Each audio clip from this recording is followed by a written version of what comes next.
தலைப்புச் செய்திகளை பார்க்கலாம். திமுக தொண்டர்களுக்கு திடீரென கடிதம் எழுதிய முதலமைச்சர் மு.க.ஸ்டாலின். மொழி மீது தாக்குதல் நடத்தி பண்பாட்டை சிதைக்க வேண்டும் என்பதே மத்திய பாஜக அரசின் கொள்கை என்றும் விமர்சனம். தொகுதி மறுசீரமைப்பில் உள்துறை அமைச்சர் அமித்ஷா கூறிய கருத்து முழுமையானது அல்ல. வட மாநிலங்களில் அதிக உறுப்பினர்களை தேர்வு செய்து மீண்டும் இந்துத்துவா சக்திகள் ஆட்சிக்கு வர முடியும் என்ற நோக்கில் மத்திய அரசு செயல்படுவதாக போக்குவரத்து துறை அமைச்சர் சிவசங்கர் குற்றச்சாட்டு.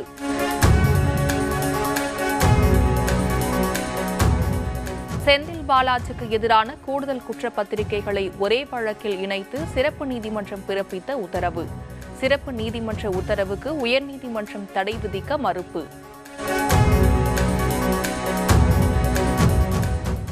மாணவி பாலியல் வழக்கில் கைது செய்யப்பட்ட ஞானசேகரனை குண்டர் தடுப்புச் சட்டத்தின் கீழ் சிறையில் அடைத்த உத்தரவை ரத்து செய்ய கோரிய மனு. 4 வாரத்தில் பதிலளிக்க சென்னை காவல் ஆணையருக்கு உயர்நீதிமன்றம் உத்தரவு. சீர்காழி அரசு மருத்துவமனையில் குழந்தைகளின் பெற்றோர்கள் தர்ணா போராட்டம். சிகிச்சை அளிக்க போதிய மருத்துவர்கள் இல்லாததால் கடும் அவதி.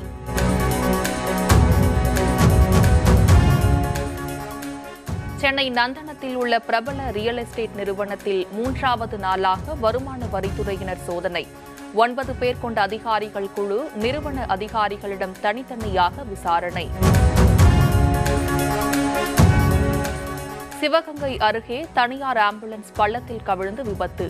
மருத்துவ உதவியாளர் சம்பவ இடத்திலேயே உயிரிழப்பு. 2026 சட்டமன்ற தேர்தலில் விடுதலை சிறுத்தைகள் கட்சி இல்லாமல் எந்த அரசியல் நகர்வும் இருக்காது. அரசியல் வல்லுநர்களே இதனை கணித்துள்ளதாக திருமாவளவன் பேச்சு. பாகிஸ்தானில்தான் அதிக அளவு மனித உரிமை மீறல்கள் நடப்பதாக மனித உரிமைகள் ஆணைய கூட்டத்தில் இந்தியா குற்றச்சாட்டு.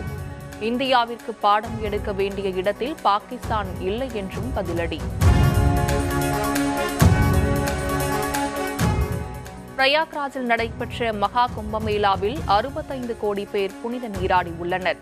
45 கோடி பக்தர்கள் பங்கேற்பார்கள் என எதிர்பார்க்கப்பட்ட நிலையில் 20 கோடி பேர் கூடுதலாக வந்ததாக உத்தரப்பிரதேச அரசு தகவல்.